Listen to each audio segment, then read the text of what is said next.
The chandeliers above the Vandermeer Hotel ballroom scattered light like broken diamonds across marble floors. I stepped through the entrance in a dress that whispered against my skin. Midnight silk that cost more than my mother's entire year of rent. But I wasn't looking at the art installations, or the champagne towers, or the string quartet playing softly in the corner. I was looking at him, Marcus Ashford, standing near the donor wall with his new fiancée, a woman whose tennis bracelet probably cost more than a sedan. His hand rested on her waist with practiced ease, the same hand that once traced apologies on my back after calling me temporary. He hadn't seen me yet, but he would. 3 years ago, he told me this world would never belong to someone like me.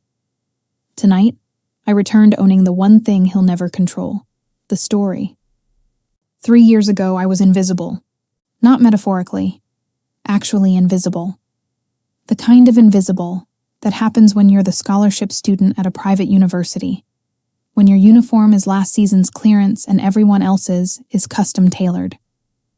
I worked 3 jobs, mornings at the campus coffee shop, afternoons filing papers at a law office, evenings babysitting for professors who never quite looked me in the eye when they handed me cash. My apartment was a 4th-floor walk-up that smelled like old carpet and someone else's cooking. The radiator clanked through winter nights. The window overlooked a parking lot where broken glass caught the streetlights like counterfeit stars. I met Marcus during a literature seminar. He sat 2 rows ahead, and when he turned to borrow my pen, his smile was warm enough to thaw every frozen thing inside me. For 6 months, I thought I'd found something real. His texts came at odd hours, always when his friends weren't around. Our dates happened in neighborhoods far from campus, little restaurants where no one would recognize his face or his family name. I told myself it was romantic, private, special. I was good at lying to myself back then. The invitation came on embossed cardstock delivered by a driver in white gloves. The Ashford family requests your presence at their annual spring gala. Marcus had insisted I come. They should meet you, he'd said over the phone, his voice carrying that distracted quality it always had when he was checking his stocks. I'd borrowed a dress from a classmate. Black, simple, clean lines. I'd practiced my smile in the mirror until my cheeks ached. The Ashford estate sprawled across waterfront property like a small country. Valet attendants moved between cars that cost more than most houses. Women glided past in gowns that sparkled with casual opulence, their laughter floating on air perfumed with money. I felt the wrongness of my presence immediately, in the way the security guard's eyes lingered on my shoes, in the pause before the hostess checked my name. Marcus found me near the entrance. His kiss landed somewhere near my cheek. You came. He straightened his tie, eyes scanning the crowd behind me. Listen, my mother's in rare form tonight. Just be yourself, but quiet. Be yourself, but quiet. I should have left then. The garden terrace overlooked the Sound, where yachts bobbed like toys in a bathtub. I stood near the railing, holding champagne. I didn't drink, watching Marcus work the crowd. His mother approached like winter given human form. Alexandra Ashford, in ice blue silk and diamonds that could fund a small nation. So you're the girl. Her voice carried the kind of precision that comes from decades of cutting people down to size. Marcus mentioned he was tutoring someone. Tutoring. The word hung in the air like smoke. We're dating, actually. I kept my voice level, professional. The same tone I used with demanding customers at the coffee shop. Dating. She repeated it like a foreign concept. How charming. And what is it your family does exactly? My mother's a home health aide. My father passed when I was 12. Something flickered across her face. Not sympathy, but confirmation. Like I'd just verified a hypothesis she'd already formed. I see. She sipped her champagne, eyes moving over my dress with surgical precision. You must understand, dear. People like us don't build lives with people like you. We employ them. The words landed with the precision of a scalpel. She drifted away, leaving me standing there with my borrowed dress and my stupid, hopeful heart. I found Marcus an hour later, surrounded by his circle.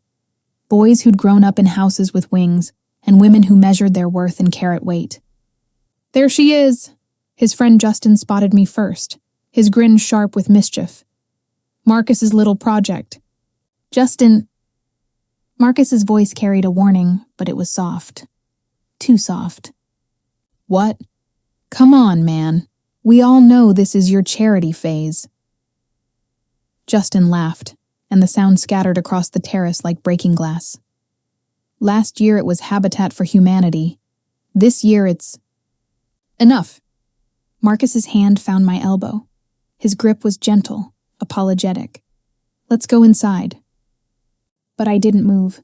"Charity phase?" My voice sounded strange to my own ears, too calm, too clear. "He's drunk."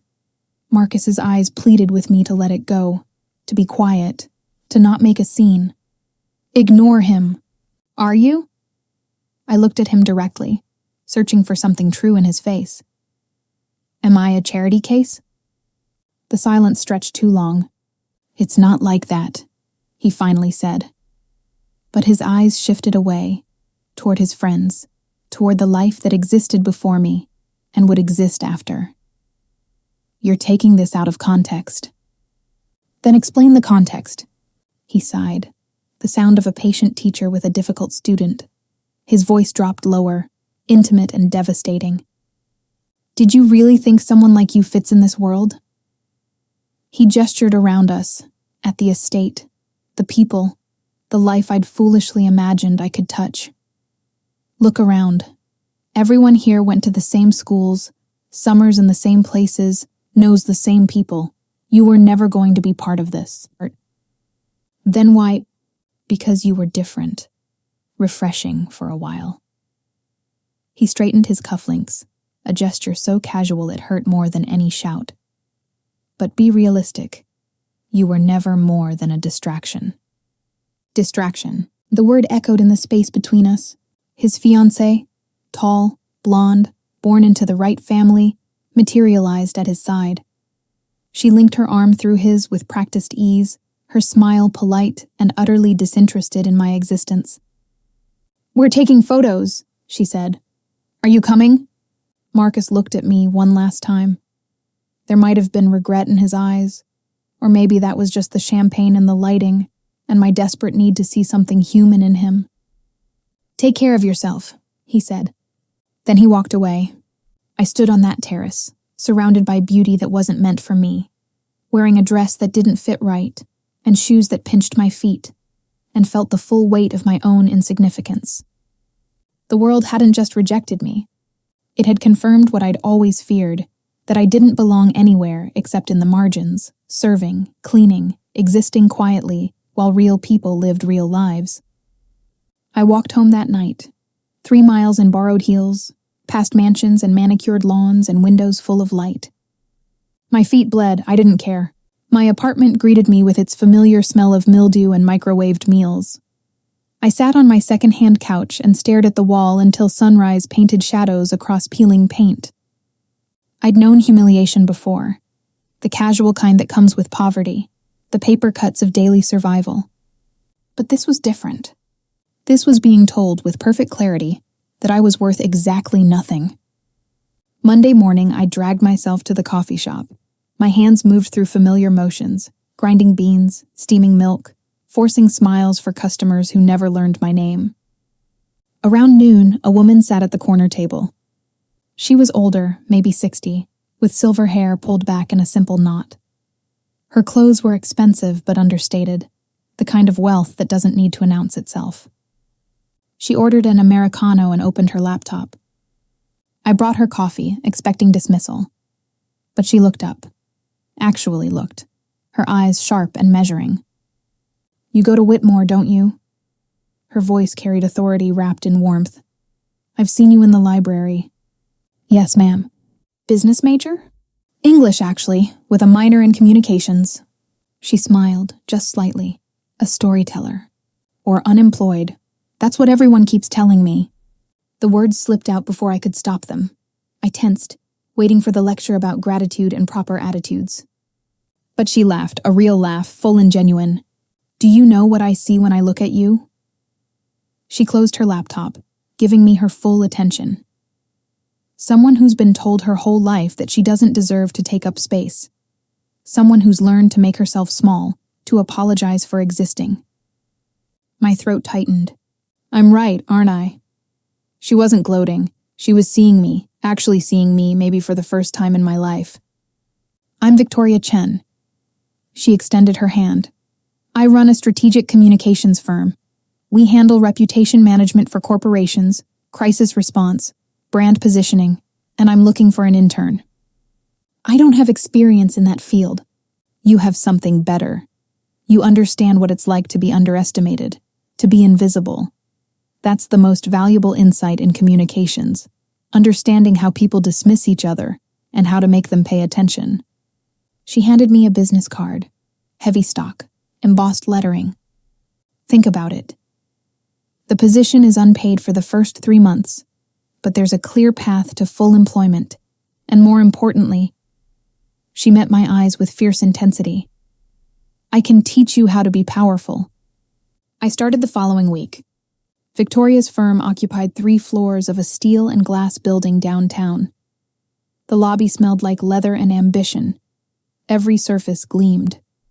My first day, she handed me a stack of case files. Read these. Study how narratives shift. Pay attention to who controls the story and how that control changes outcomes. I read through lunch, through dinner, through the night, propped up in my apartment with instant coffee and growing fascination. These weren't just PR campaigns. They were lessons in power, how it's built, wielded, and maintained. Victoria taught me to see the architecture of influence, how a perfectly timed statement could reshape public perception, how silence could be more devastating than words, how presence, composure, and strategic patience were worth more than any tantrum. Power isn't loud, she told me during one late-night session. Power is a woman walking into a room and changing its temperature without saying a word. The 3-month internship became 6 months, then a year. I worked harder than I'd ever worked in my life. Not the frantic exhaustion of multiple minimum wage jobs, but the deep, purposeful effort of building something real. Victoria assigned me actual clients. Small ones at first, local businesses managing minor scandals, then bigger accounts, then the kind of companies that made headlines. I learned to write statements that sounded effortless but carried surgical precision. I learned to coach executives through crisis interviews. I learned to identify narrative vulnerabilities before they became disasters. I learned to take up space. The transformation didn't happen all at once. It was gradual, like watching yourself develop in a Polaroid. Slow reveal, growing clarity. I stopped apologizing for everything. I stopped making myself small in crowded rooms. I stopped accepting disrespect with a smile. My wardrobe changed, not because Victoria demanded it, but because I started seeing clothes as armor. Simple pieces in quality fabrics, clean lines. Nothing flashy, but everything intentional. I cut my hair, not dramatically but precisely. Shoulder length, professional, confident. I moved into a new apartment, small still but clean, with windows that faced east and let in morning light. On my 2nd anniversary with the firm, Victoria called me into her office. I'm retiring next year, she said. No preamble, no softening, just truth. I want you to take over the firm. The room tilted. I can't afford... I'm not selling it to you, I'm giving it to you. She held up a hand, stopping my protest. This firm is my legacy, and you're the only person I trust to carry it forward. The transition took months. Legal paperwork, client transitions, staff restructuring. Victoria stayed on as an advisor, but the firm became mine. Chen Communications, my name on the door, my vision steering the ship. We grew. Carefully, strategically. I hired people like me, talented, overlooked, hungry. We took on clients who'd been dismissed by bigger firms. We won cases that others called unwinnable. Revenue tripled in 18 months. I bought a house, nothing ostentatious but mine, paid for with my own work, my own strategy, my own mind. I started getting invitations to events, real invitations, not pity additions to guest lists, including one to the Vandermeer Hotel annual charity gala. Hosted by the Ashford family, I could have declined. Part of me wanted to. The girl who'd stood on that terrace, bleeding feet and broken heart, wanted to stay far away from anything connected to Marcus Ashford. But I wasn't that girl anymore, and some circles needed closing. I chartered a private jet, not because I needed to. The gala was only 2 hours away by car, but because arrival matters. Narrative matters, and I wanted to write this chapter myself. The cabin was quiet except for the steady hum of engines. I sat in cream leather that still held the scent of luxury, new and expensive and entirely mine. Through the window, city lights scattered below like fractured constellations, each one a life I'd never touch, a world that had once seemed impossibly distant. The pilot's voice crackled through the intercom. Beginning descent, Miss Chen ET 12 minutes. 12 minutes. I closed my eyes and heard it again. Marcus's voice from 3 years ago, smooth and devastating. Did you really think someone like you fits in this world? My fingers traced the armrest. The leather was cool, real, undeniable. The jet banked left, a moment of turbulence, then we leveled. Light from the setting sun streaked through the cabin, painting everything gold. I opened my eyes. The girl who'd believed those words was gone. In her place sat someone who'd learned the most important lesson. You don't wait for the world to make room for you. You build your own world, and you make it undeniable. The jet touched down at the private airfield with barely a whisper. Through the window, I could see the Vandermeer Hotel in the distance, its lit windows like a crown against the darkening sky. The stairs descended with a mechanical hiss. I stood, smoothed my dress, and felt the shift, that final transformation from who I'd been to who I'd become. The door opened. Evening air rushed in, carrying the smell of salt water and cut grass. Wind caught the silk of my dress, making it move like dark water around my legs. I stepped into the doorway. Below, a black car waited. 2 security personnel stood at attention, and beyond them, just visible through the trees, I could see the edge of the hotel terrace where guests had begun to gather for cocktail hour. I descended the stairs, each step measured, unhurried, certain. My heel touched the tarmac, solid, real mine. Behind me, the jet's engines cooled with soft metallic sounds. The stairs gleamed in the golden hour light. A photographer who'd been documenting arrivals for the event spotted me. His camera lifted, paused, then fired in rapid succession. The security lead approached. "Ms. Chen, your car is ready." "Thank you." I slid into the back seat. Through the tinted windows, I watched the airfield staff pause in their work, heads turning. A woman in a catering uniform whispered to her colleague. The words didn't carry, but I knew what she was saying. She came in a private jet. Car pulled away, carrying me toward the moment I'd been building for 3 years.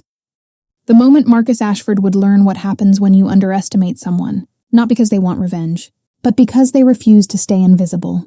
My dress was custom. Midnight silk that moved like water, elegant without trying. My jewelry was minimal, a single diamond pendant that caught light with quiet authority. I wore my power like a second skin. The car pulled up to the hotel's entrance just as the sun began setting, painting everything in gold and amber. I stepped out, and the world shifted. Conversations stopped mid-sentence. A woman's champagne glass paused halfway to her lips, forgotten. The violinist hit a wrong note, recovered, then stopped playing altogether. Someone whispered, "That's her. She came in a private jet." The words rippled through the crowd like a stone dropped in still water. I moved through the terrace like Moses parting the sea. People stepped back instinctively, their eyes wide with the shock of seeing something that shouldn't exist. A ghost, a memory. A person they'd successfully erased, suddenly made undeniably real. I found Marcus near the donor wall, exactly where I'd seen him from across the room. He turned, following the collective gaze, and froze. His body went completely still. Champagne glass suspended midair, shoulders locked, breath caught somewhere between his throat and his lungs. His face went through a series of micro-expressions in the space of 3 heartbeats. First, confusion, the slight furrow between his brows, the tilt of his head. Then recognition. His eyes widened just slightly, pupils dilating as his brain connected the woman before him with the girl he'd discarded. Then, disbelief. His jaw slackened. The champagne glass trembled in his hand. Finally, something that looked like fear mixed with shame. Color drained from his face, leaving him pale under his expensive tan. He opened his mouth. Nothing came out. His fiancée touched his arm, concerned. "Marcus, what's wrong?" But he couldn't look away from me. Couldn't move. Couldn't process the impossible made real. The ex-boyfriend who'd called me a distraction stood frozen like a statue, his entire body broadcasting what his mouth couldn't say. How? How did this happen? How did she become this? How did I get it so wrong? I walked toward him, slowly, every step measured. The air temperature dropped 10 degrees. "Hello, Marcus." My voice carried across the suddenly silent terrace, calm, clear, unshaken. He opened his mouth, closed it, opened it again. How am I here?" I completed his thought with perfect composure. "I was invited. I'm a major donor this year, actually. The Literacy Foundation seemed like a worthy cause." I watched the calculation happen behind his eyes, trying to reconcile the girl in the borrowed dress with the woman standing before him in custom silk and quiet authority. "You look," he struggled for words, "different." "Do I?" I tilted my head slightly, a gesture I'd learned meant power. "Or did you just never really look before?" His mother materialized at his elbow, Alexandra Ashford, still in ice blue, still carrying herself like American royalty. Her eyes widened when she recognized me, just slightly, but I saw it. "Miss Ashford." I extended my hand, forcing her to either take it or publicly snub a major donor. "Thank you for having me. The event is lovely." She took my hand like it might burn her. "I'm sorry, do we know each other?" "We met, briefly, 3 years ago." I let the memory hang between us. "You told me that people like you don't build lives with people like me, that you employ them." Her face paled. "I wanted to thank you." My smile was gracious, warm even. "You taught me to see myself clearly, to stop asking permission to exist, to build something that couldn't be dismissed." I turned back to Marcus. His fiancée had moved closer, her hand protective on his arm, her eyes confused and territorial. "You told me I didn't fit in this world," I said softly, my voice carrying the weight of 3 years. "You called me a distraction, something refreshing for a while, but not real, not permanent." He flinched, just slightly. "You mocked me for being the poor girl, Marcus." I held his gaze, steady and certain. "But I didn't need your world. I built my own." The silence that followed was absolute. His jaw worked, searching for a response that wouldn't come. His fiancée looked at him with dawning understanding, seeing him differently now, smaller, ashamed, caught. "I hope you're happy," I said, and meant it. "I hope you have everything you think you deserve." I walked away. Behind me, conversation slowly resumed, whispered speculation, shocked recalibration, the social calculus of a room trying to figure out who I'd become and what it meant for them. But I didn't look back. I'd said what I came to say, written the ending I needed. The rest was just noise. I stayed for exactly 1 hour, made the rounds, spoke with board members about strategic partnerships, handed out business cards to people who actually wanted them. Justin, Marcus's friend from that night, tried to approach me near the dessert table. I watched him remember who I was, watched shame flood his face, watched him turn away without speaking. I let him. Some people don't deserve your words. As I was leaving, Victoria appeared at my elbow. She'd been in the crowd all night, watching with her characteristic quiet observation. "Well done," she said simply. "I didn't do it for revenge. I know, that's why it worked." She squeezed my hand. Power used well doesn't destroy. It simply reveals what was always true. The jet lifted off just after 9. I watched the city lights shrink below, then pulled out my laptop. 3 client presentations needed reviewing before morning. But first, I opened a folder I'd been building for months. Inside were profiles of scholarship students at my alma mater, smart kids, talented kids, kids working 3 jobs and borrowing dresses and making themselves invisible. My new initiative: full scholarships, paid internships at my firm, mentorship, support, everything I'd needed, everything I'd found with Victoria, everything I could now give. Because power, real power, isn't about making people freeze or regret or feel small. It's about building something that outlasts you. It's about taking the pain that tried to break you and using it to break cycles instead. It's about showing up for the girl you were and the girls who come after and saying, you belong here. You always did.